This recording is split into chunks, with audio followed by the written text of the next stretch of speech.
How's it going, crewmates? It's KRF, and welcome to another episode of Sins in Video Games.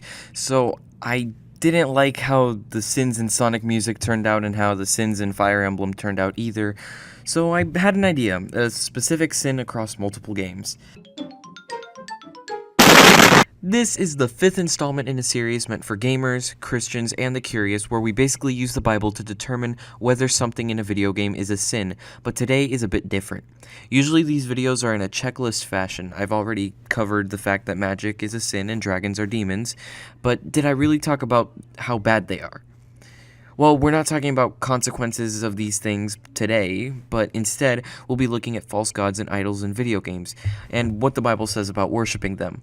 And like I said, it's usually a checklist fashion, and I don't really get specific with what the Bible says, and in my head I assume most of you know some of the Bible's contents. And while it's true people usually know a few things, they don't really understand on why.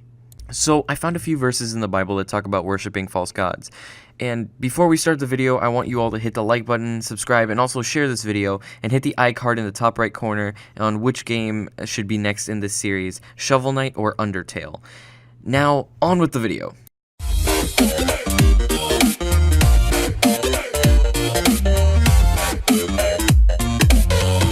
So, as I mentioned, worshipping false gods is a sin, and in the Ten Commandments, worshipping false gods is the first. I am the Lord your God, you shall not have strange gods before me. Stop and think for a minute. What does the term strange gods mean? Well, in Philippians chapter 3, verse 19, it makes things clear. Their minds are set on earthly things. From what we know about God, he is outside of time. He sometimes seems strange to us because he can see everything in the world in its entirety, while we only understand what's close to us on Earth, the moon, the stars. So, false gods view the world in a way that seems logical to us because they can't see beyond that and they have limitations. So, what does this have to do with video games? Well, everything actually, because these so-called false gods aren't even meant to be called gods. They are either humans or demons. You might say to me, that's stupid. I mean, I could see why this character can be that, but not all of them. And I would just respond with, remember, this is all being viewed from a Christian viewpoint. So, who should I call out first? Let's go in order from the video games that I've done a video on, starting with Super Mario. In Mario & Luigi Superstar Saga, Mario and Luigi meet two gods known as Fire God and Thunder God. They were both presumably worshipped by the Fire Orb and the Thunder Orb in their temples. Both grant Mario and Luigi gifts of fire and thunder, and it's mandatory to receive this if you want to pass the game. So Mario and Luigi got these gifts from two false gods, and it's used to help people. So how is it a sin if it's used to help people? In 1 Corinthians chapter 10, verse 20, it says, sacrifice to idols is a sacrifice to demons. And people who make deals or accept gifts from evil don't go to heaven unless they give it up and seek repentance and forgiveness, but still. We also have the Cosmic Spirit, and it's from Mario Galaxy 2, which asks if it can guide you, and if you say yes, it will possess Mario, and it takes the crown, the earrings, that little chest piece, and the wand that Rosalina owns.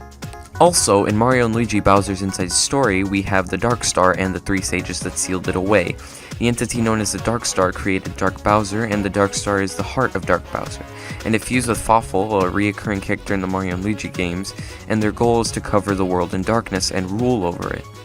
This Dark Star is a sentient artifact, and you may be asking, how is it sentient? Well, if you know anything about Mario games and the Mario universe, sentient stars are the gods of the universe, and invincibility stars mean that they're gifts from these quote-unquote all-powerful gods. But wait a second, you may be saying, if the star is an evil god, then it's a demon, but actually that's incorrect in the Mario universe, because the Koopas are the demons, and Bowser's Japanese title is Great Demon King of the Turtle Tribe. Also, false gods aren't always these all-powerful and supreme beings. The Bible also considers objects to be false gods. By that I mean, if you care about things above God, for example, money, sex, power, then you're just worshipping a false god.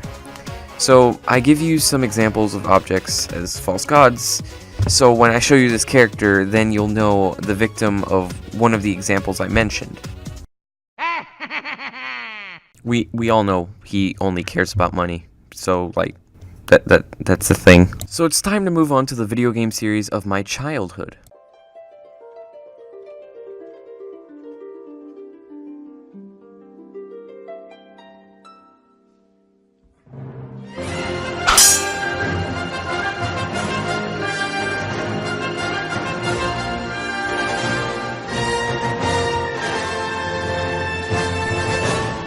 This is a game I grew up with, and a game that filled me with useless knowledge until now. Ladies and gentlemen, I present to you a big Zelda nerd letting out all the information he has out of his brain. In The Legend of Zelda 1 and 2, there were no mentions of gods due to Nintendo censoring religion in the early days, and this was the same thing for A Link to the Past. But in Japan, The Legend of Zelda A Link to the Past was known as Triforce of the Gods. An area in the game was named Church, then censored in the West. There was a Bible item, also censored in the West, and there was a concept art only shown in Japan that never appeared overseas of Link kneeling at a cross with Jesus on it. Okay, so you have a game where the main character was a Christian, and at the same time he used magic.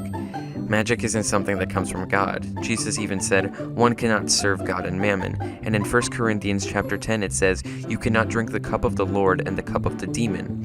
Both quotes meaning, you can't serve God and serve the devil at the same time. You can't walk the path of God made for you and the path of demons that strays you to somewhere else.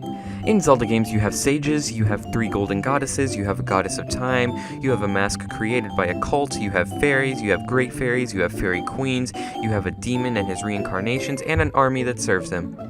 Let me explain what I call the Zelda Power Pyramid. You know how countries have their social pyramid where... Here's an example of one in medieval times, but you get what I mean, it's social status. But my Zelda Power Pyramid shows the status of the false gods. First, you have the 3 golden goddesses, known as the creators of the universe, and also the ones who doomed the world by creating the Triforce, and they take the appearance of women or dragons. Then you have the goddess of time and the sages. The goddess of time is reincarnated as a sage on one occasion. Then you have the great fairy queen, you have great fairies, the deities, the great Deku tree, and a giant fish, and there are a lot of giant fish in Zelda games.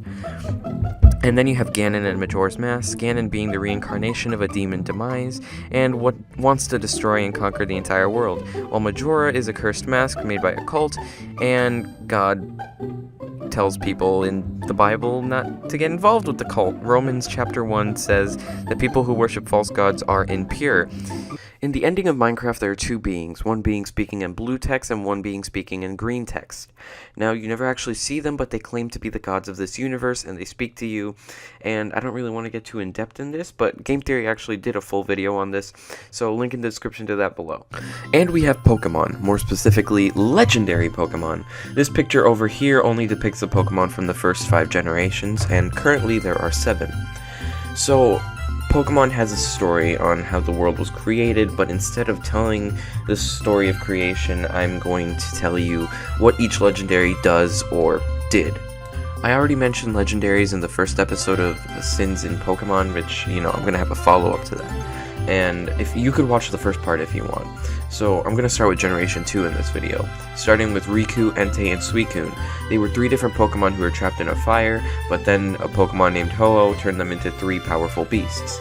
You have Celebi, the time-traveling Pokemon, you have Lugia and the Guard of the Sea, and Ho-Oh, Guardians of the Sky. We have Reggie-Ice, Reggie-Steel, and Reggie-Rock for Generation 3, and they are the children of the legendary that moves continents. The children are known as the 3 legendary titans, and they are very hostile. Then we have the Eon duo, Latias and Latios. Latias, it can feel others' emotions, while Latios can make people see whatever it imagines.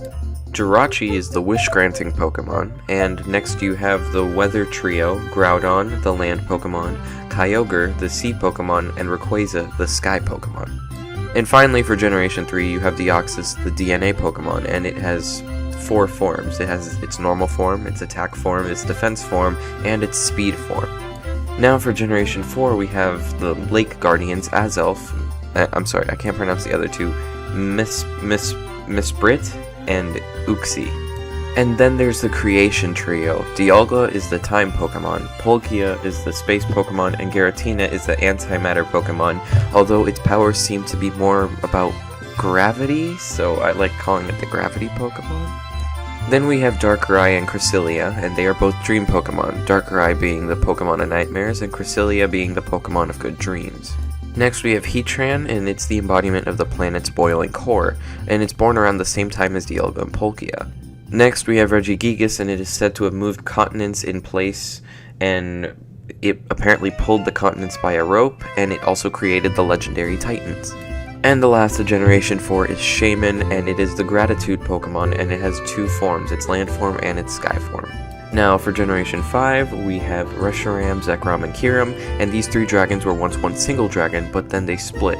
Reshiram is the Pokemon of Truth, Zekrom is the Pokemon of Ideals, and Kyurem is just the remains of the original dragon, and it's said that a hero waits for it to fill its missing parts of its body with truth and ideals. I don't know how to pronounce these Pokemon's names, so please bear with me. We have Cobalion, Terraxion, and Virizion, and Keldeo. And they apparently protected Pokemon from their habitats being destroyed by humans, and they are known to attack humans' castles during the Middle Ages. Then we have the forces of nature, Thornadus, Thunderdus, and Landorus. And in Gen 5, the last legendaries are Melanetta, the Melody Pokemon, and Victini, the Victory Pokemon. Now in Generation 6, and don't worry guys, this is the last ones, but still bear with me, because I don't know how to pronounce some of these names.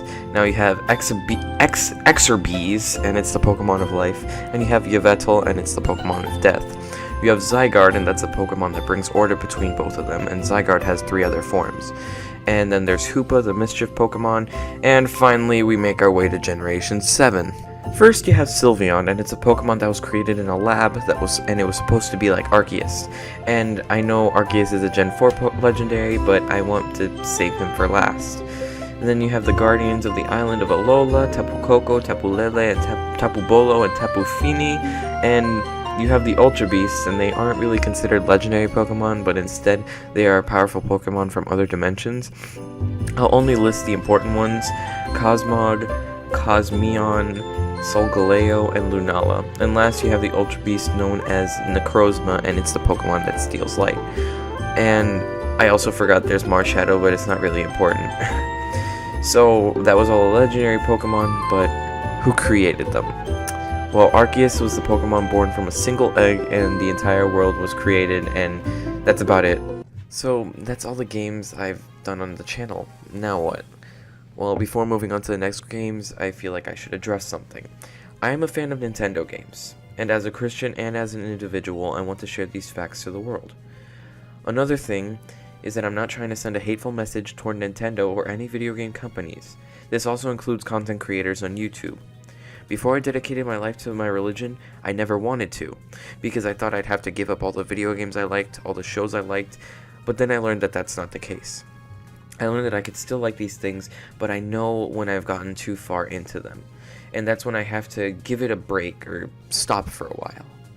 Okay, so that's my small bit of clarification. Now, the Kid Icarus series, and is it even called a series? It's more like a trilogy, but whatever. Kid Icarus. And I just wanted to say this now, the gods in this game aren't really that powerful.